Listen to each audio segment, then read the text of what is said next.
I'd heard that Aiden Hill had signed a 2-year extension. I can't remember the number. I think it was a 4.9 million with the Golden Knights, and I think it took a week for that one to get announced. And every day I had people tweeting at me saying, "Where's this contract? Where's this contract, genius?" And and I knew it was going to happen eventually.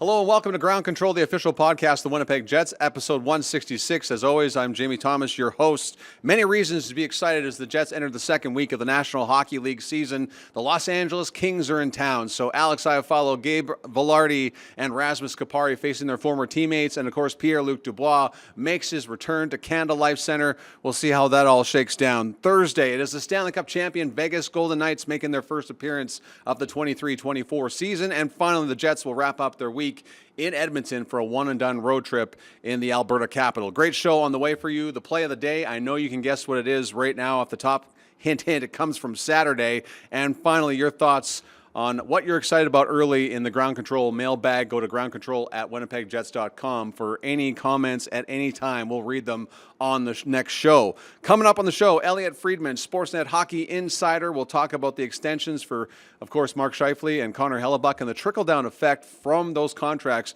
within the National Hockey League. Pete Jensen, friend of mine, NHL.com, fantasy hockey guru. What are the players you got to go out and grab right now on the waiver wire to help you win your fantasy hockey championship? But first, let's go to what's going on with the Winnipeg Jets. The Kyle Connor, Mark Scheifele, Gabe Vilardi line, 2 games in. Looks pretty good. Natural stat trick. Had them 16-5 scoring chances for and against, and 3-0 goals for and against. That's at 5-on-5. They've been tremendous through the first 2 games, so you can see why Rick Bowness was excited about that. Scheifele off to a tremendous start after signing that aforementioned contract extension for 7 years. Here he is after the win over the Florida Panthers on Saturday. Just a lot of preparation in the summer. Obviously it was an exciting time, so you got to be a little fired up for that. Just a lot of preparation. A lot of hard work in the summer, a lot of skates, a lot of workouts, a lot of everything, and it's been exciting being back, and it's just been fun playing hockey. Great stuff from Mark Scheifele. Interesting season ahead, no question about that. Of course, one of the biggest plays coming from the win over top of Florida was, while the Jets were shorthanded, Adam Lowry, not with his stick, but with Josh Morrissey's stick. Keep in mind, Jay McMaster, one of the equipment managers for the Jets, had also stuck out Adam Lowry's actual stick after he lost it in a collision with Matthew Tkachuk. So there was 2 sticks that Adam Lowry had to deal with. The incredible part was he wasn't even looking, grabbed the stick, went down the ice. But here is your play of the day. Pass to the far side. Tkachuk couldn't handle that cleanly, and it was taken off his stick by Lowry. Lowry kicked it from his skate to his stick, grabbed another stick off the bench, put it out in front for Appleton. He scored! What a goal by the Winnipeg Jets! That is unbelievable! 5-2 Winnipeg! Right in the thick of things with Connor Bedard coming to town in Toronto. He is Elliotte Friedman, Sportsnet Hockey Insider. Before we get into Connor Bedard and all that stuff like that, news broke last week. Extensions for Connor Hellebuyck and for Mark Scheifele. Were you surprised when they came in the way they did? Yes, I was, particularly in Scheifele's case. Hellebuyck, I wasn't as surprised because all the intel was that when he came back to Winnipeg, Jamie, he was in a really good frame of mind, feeling really good about extending. So I believed at that point in time that he was going to extend. I just didn't know the timing. The Scheifele one, I was really surprised because that one was more quiet, and now we know why. That one didn't really heat up or really get going until 10 days before he signed. It was very late, and they were already down the road on Hellebuyck. But the answer is the short answer is yes on Scheifele, no on Hellebuyck. But the longer answer is yes. I think especially the timing caught us all by surprise. Good thing for the Jets, though. Yeah, it was huge news and a lot of excitement within the city. What kind of trickle-down effect will there be with the signing of Scheifele and Hellebuyck for other pending unrestricted free agents coming up? Well, I think what it does is I think every time that a player signs with the team, especially before the season, the agents of the other players who are UFA do a quick yes, because that really improves their situation. I think that if you're one of the other big UFAs out there, especially up front, like a Nylander or a Lindholm, you like the fact that the competition for your services just got a little bit more fierce. I think in Lindholm's case in particular, I could see where the Flames go to Scheifele's contract and say, Elias, this is a good comparable for you. And Lindholm will say, well, I'm a year younger and I'd like to do a little bit better. So, that he'll probably push back against that a little bit. But I could see it, particularly in Lindholm's case, the Flames saying, you know what, we like this as a comparable to what we think you should get. Did you ever have a story that you broke that you had doubts about right after you had pressed send, or even up an hour afterwards, because of the way the news cycle works and the way social media works? Yeah, I think it happens all the time. Like I always say to people, even when I'm 99.9% or 100% sure on something, you're never really restful until the official announcement comes. First of all, there's been times when I've been wrong, and so you feel really stupid. But for example, like one of the ones that was recent was last summer. I'd heard that Aiden Hill had signed a 2-year extension. I can't remember the number. I think it was at 4.9 million with the Golden Knights, and I think it took a week for that one to get announced. And every day I had people tweeting at me saying, "Where's this contract? Where's this contract, genius?" And I knew it was going to happen eventually, and eventually it did happen. But while it takes a few days for it to occur, you're always sitting there like, what happens? Like another one that happened last year was I had a bunch of people that told me James Van Riemsdyk had been traded to Detroit, and to be honest, that was right in the last few minutes before the deadline.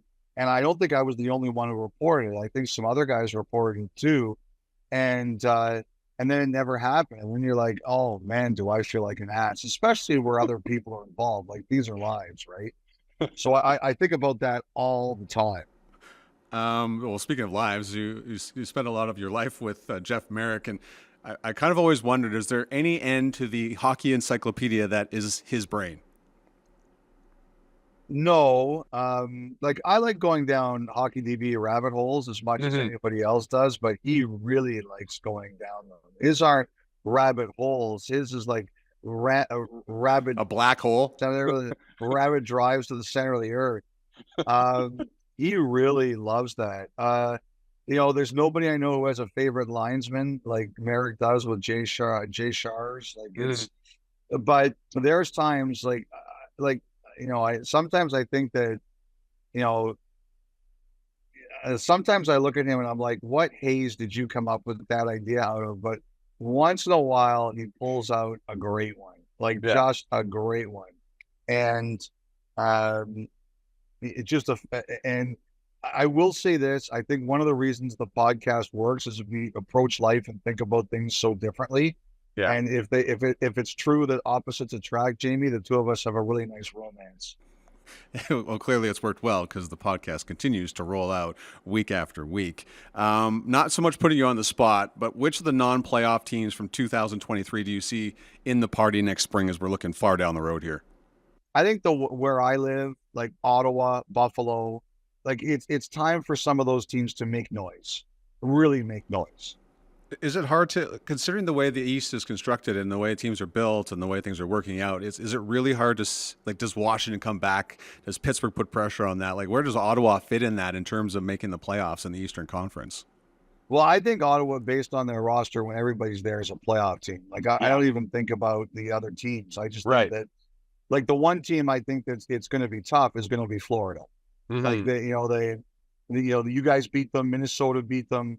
They've got a lot going on there just in terms of the way their bodies are banged up. So they have to keep above water until everybody gets back healthy. But, honestly, like Jamie, for me, when it comes to Ottawa, it's not anyone else. It's just them. Like they should be a playoff team. And, they won 2 at home on the weekend. They still don't have their full roster there. Yeah. But as long as their full roster gets back pretty quick, I think that's a playoff team. If you had to guess right now, what is the format of the next World Cup? That's that's a great question. Like Jamie sent me a couple of these questions beforehand, and I was thinking about that one. Yeah. like, the IOC kept the ban of Russia last weekend. Yes. So that says to me that this is not changing anytime soon.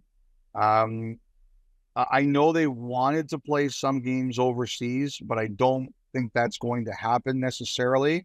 I think it's going to be in February of next year, February 2025.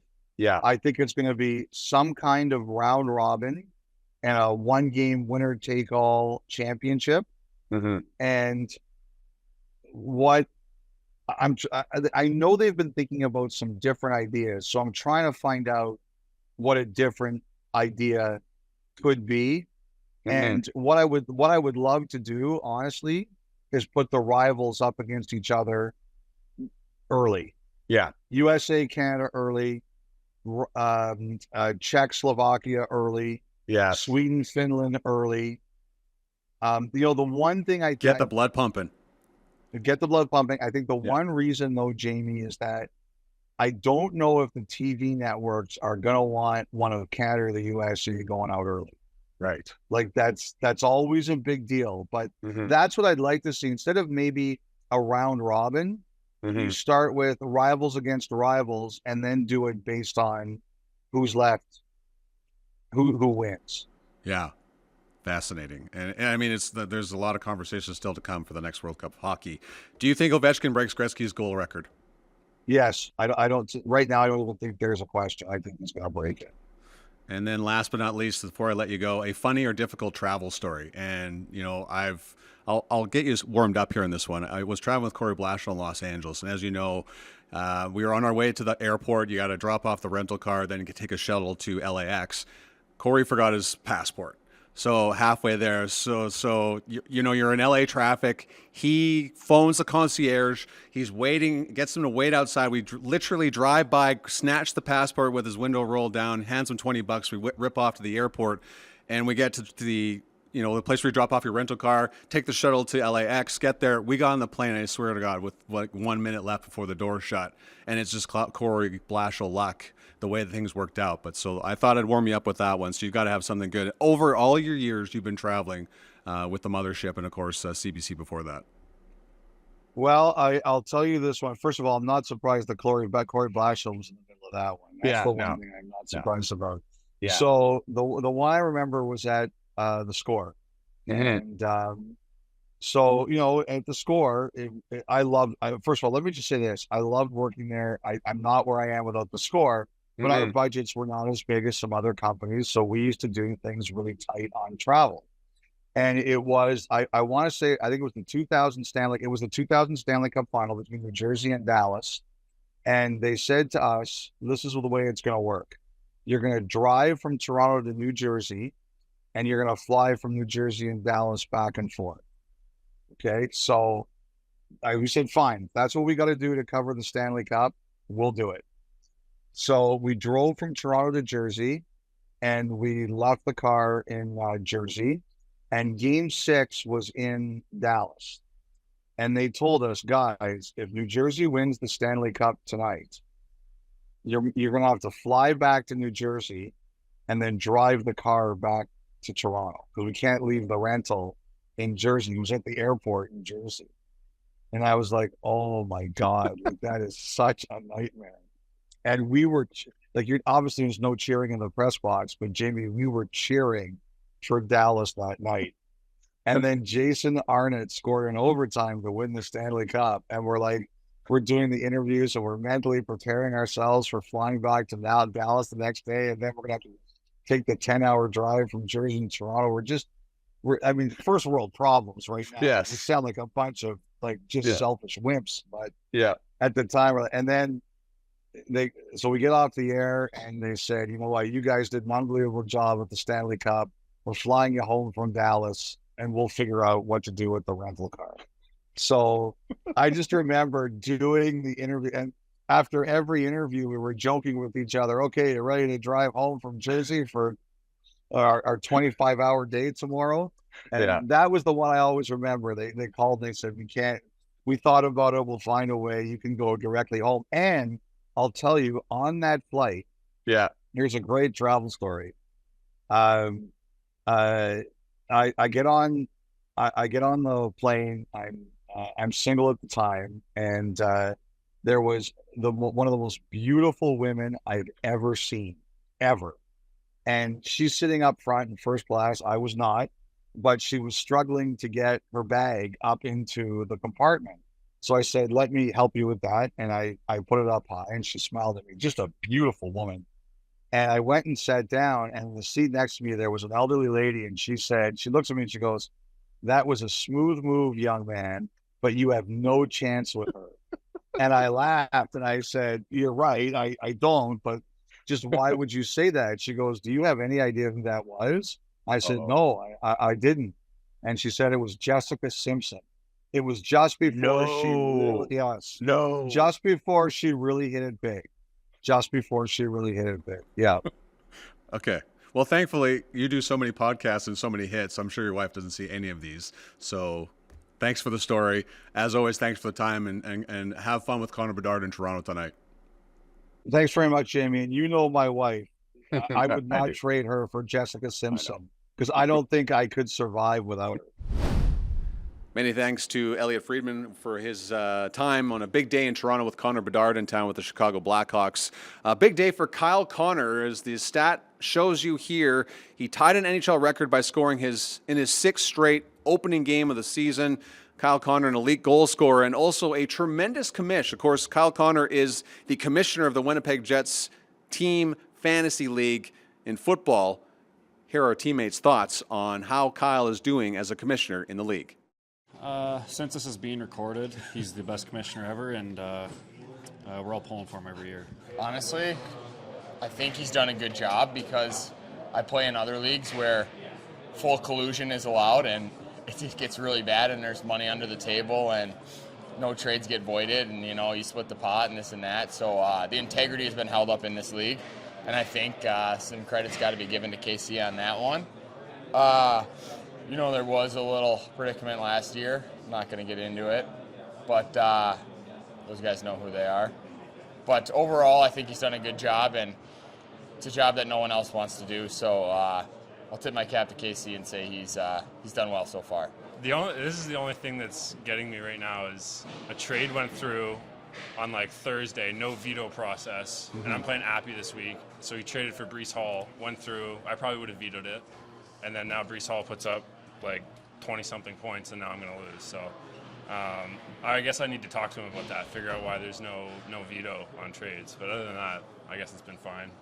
I'm also 0-4, maybe 0-5, so I'm a little grumpy when it comes to fantasy football right now, but he's been good. Yeah, he's done a great job. I think everyone's always gives him a hard time because people like to complain, right? Mm-hmm. So you have to navigate some tough situations. I think last year with DeMar Hamlin and the game getting canceled and what was to be done with fantasy points and things like that. So yeah, I think he's done a great job. It's it takes some time to organize it, kind of get everyone on the same page, especially for the draft. I think that's the biggest thing, and he's done a good job since taking over for Andrew Kopp. Is it fair to say that there was some controversy last year with him winning the title in his first year as commissioner? Did he claim he won it? Yeah. Yeah, well, I think that's controversial. I would say that's controversial, but that's okay. Time now for the mailbag. We do this every week. Send your thoughts into groundcontrol@winnipegjets.com. My question to you was, what are you excited about the Winnipeg Jets just 2 games into the National Hockey League season? Samara Highwind wrote in. She says, I'm excited to see how the chemistry of the 4 lines develops. The 4 lines are already rolling well, and I can't wait to see what happens as the sample size grows over top, of course, 2 games. And this one, not really having to do anything, but I think Tim Rydell is one of the guys in my fantasy hockey or fantasy football leagues. Seeing the evolution of Jamie Thomas as a polished broadcaster, from his insightful questions to his focused listening face. I do have that.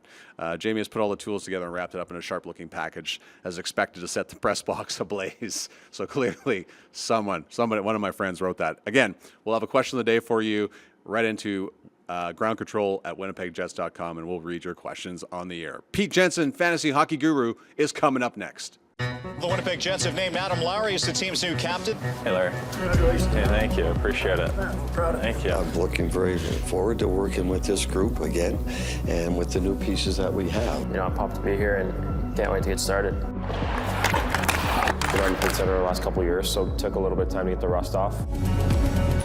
Probably get some tunes on here, huh? Yeah, it's a little dull. Everyone's sitting around just waiting.